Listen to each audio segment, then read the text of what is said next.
जय हिंद दोस्तों। एक बार फिर स्वागत करता हूं आपके अपने परिवार स्टडी पॉइंट 98 में। जो दोस्त तैयारी कर रहे हैं जल्दी से जुड़ जाएंगे।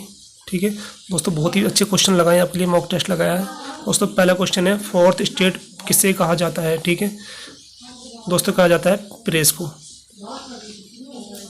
ठीक है, याद रखेंगे, फोर्थ स्टेट या चतुर्थ स्तंभ कहा जाता है प्रेस को। ठीक है दोस्तों, अगला क्वेश्चन है, तीनों भारतीय सेनाओं का सर्वोच्च नायक कौन होता है? ठीक है दोस्तों, तीनों सेनाओं का जो अधिकारी होता है वो होता है राष्ट्रपति। याद रखेंगे आप, अच्छा क्वेश्चन है। ठीक है दोस्तों, अगला क्वेश्चन है, भारत धर्म की स्वतंत्रता भारतीय संविधान के किस अनुच्छेद में दी गई है?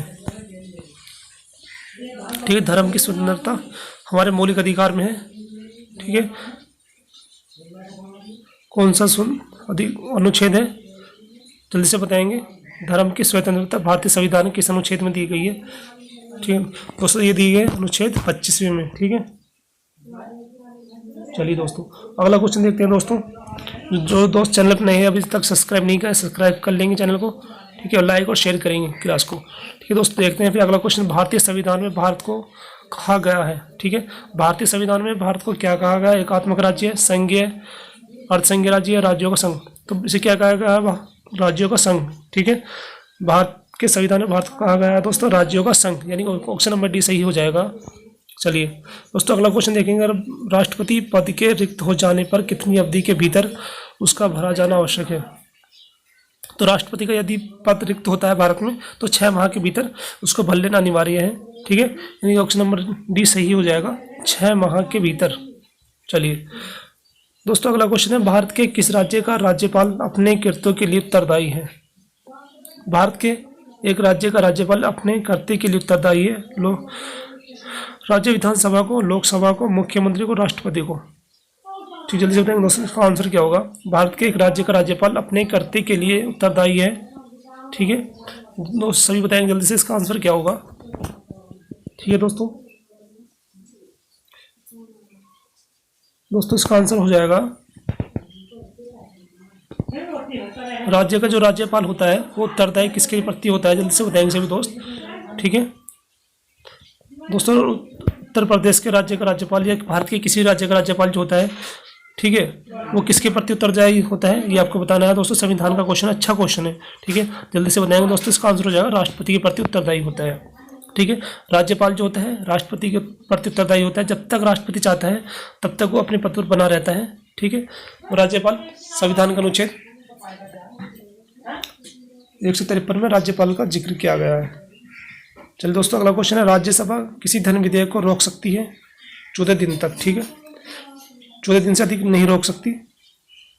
चलिए दोस्तों अगला क्वेश्चन है, धर्मनिरपेक्षता के विचार की उत्पत्ति कब मानी जाती है? मुगल साम्राज्य से, ग्रीक साम्राज्य से, कैथोलिक साम्राज्य से या रोमन साम्राज्य से? तो सभी करेंगे जल्दी से, इसका आंसर क्या होगा? इसका आंसर हो जाएगा दोस्तों रोमन साम्राज्य से। ठीक है, और जो दोस्त चैनल पर नए हैं अभी तक सब्सक्राइब नहीं किया, सब्सक्राइब कर लेंगे और लाइक और शेयर करेंगे क्लास को। ठीक है दोस्तों, तो चलो दोस्तों फिर अगला क्वेश्चन देखते हैं, भारतीय संसद के दोनों सदनों के संयुक्त अधिवेशन की अध्यक्षता कौन करता है? ठीक है, तो कौन करता है दोस्तों? लोकसभा का अध्यक्ष होता है। ठीक है, और उनकी अध्यक्षता करता है। जबकि संयुक्त बैठक कौन बुलाता है? राष्ट्रपति बुलाता है। ठीक है, संयुक्त बैठक बुलाता है राष्ट्रपति। ठीक है, जबकि दोनों सदनों की संयुक्त अधिवेशन की अध्यक्षता करता है लोकसभा का अध्यक्ष। याद रखेंगे, अगर ये पूछा जाता है कि बैठक कौन बुलाता है संयुक्त बैठक, तो राष्ट्रपति बुलाता है। ठीक है, चलिए दोस्तों अगला क्वेश्चन देखेंगे, लोकसभा के 2 सत्रों के बीच निम्नलिखित अधिकतम समय, मतलब कितना समय होना चाहिए? ठीक है, अधिकतम बताना है आपको, तो 6 माह से अधिक समय नहीं होना चाहिए लोकसभा के सत्र में। ठीक है, यानी कि ये कह सकते हैं एक वर्ष में लोकसभा के 2 सत्र होने अनिवार्य हैं। ठीक है, तो लोकसभा के 2 सत्रों के बीच कितना समय होना चाहिए दोस्तों? 6 माह। ऑप्शन नंबर बी क्वेश्चन का सही आंसर हो जाएगा, 6 माह। चलिए दोस्तों अगला क्वेश्चन देखते हैं, भारत के उपराष्ट्रपति का चुनाव करता है? भारत के उपराष्ट्रपति का चुनाव कौन करता है? वही निर्वाचक मंडल जो भारतीय राष्ट्रपति का चुनाव करता है। भारत के उपराष्ट्रपति का चुनाव कौन करता है? ठीक है, राज्यसभा, लोकसभा, निर्वाचन मंडल जिसमें दोनों सदनों के सदस्य होते हैं। जल्दी से बताएंगे दोस्तों इसका आंसर क्या होगा। जो उपराष्ट्रपति होता है वो राज्यसभा का पदेन सभापति होता है। ठीक है, हमारा जो राष्ट्रपति होता है, उपराष्ट्रपति होता है भारत का, वो राज्यसभा का प्रधान सभापति होता है। ठीक है, तो यही पूछा गया आपसे, भारत के उपराष्ट्रपति का चुनाव कौन करता है? निर्वाचन मंडल जिसमें दोनों सदनों के सदस्य रहते हैं। ठीक है, ये इस क्वेश्चन का सही आंसर हो जाएगा, निर्वाचन मंडल जिसमें दोनों सदनों के सदस्य रहते हैं। चलिए दोस्तों, अगला क्वेश्चन देखते हैं। अगला क्वेश्चन क्या होगा? निम्नलिखित में से कौन सा सदन है जिसकी अध्यक्षता ऐसा व्यक्ति करता है जो उस सदन का सदस्य नहीं है? निम्नलिखित में से कौन सा सदन है जिसकी अध्यक्षता ऐसा व्यक्ति करता है जो सदन का सदस्य नहीं है? लोकसभा, राज्यसभा, विधानसभा, विधान परिषद। ठीक है, लोकसभा यानी कौन सा ऐसा सदस्य है जो अध्यक्षता करता है? तो क्या है दोस्तों? राज्यसभा सही हो जाएगा। राज्यसभा का जो व्यक्ति होता है उस सभा का सदस्य नहीं होता। ठीक है, लेकिन फिर भी वह उसकी अध्यक्षता करता है। चलिए दोस्तों, अगला क्वेश्चन देखेंगे। राजनीतिक दलों को राष्ट्रीय या क्षेत्रीय दलों के रूप में मान्यता कौन प्रदान करता है? तो सभी जानते हैं दोस्तों इसको, तो कौन करता है दोस्तों? चुनाव आयोग। राजनीतिक दलों को या राष्ट्रीय क्षेत्रीय दलों को दलों के रूप में मान्यता प्रदान करना चुनाव आयोग का काम है। उन्हें चुनाव चिन्ह प्रदान करना, चुनाव संपन्न कराना। ठीक है, ये किसके काम होते हैं? चुनाव आयोग के काम होते हैं। ठीक है, उन्हें चिन्ह प्रदान करना, चुनाव संपन्न कराना, चुनाव रद्द करना, ये सारे काम चुनाव आयोग के होते हैं।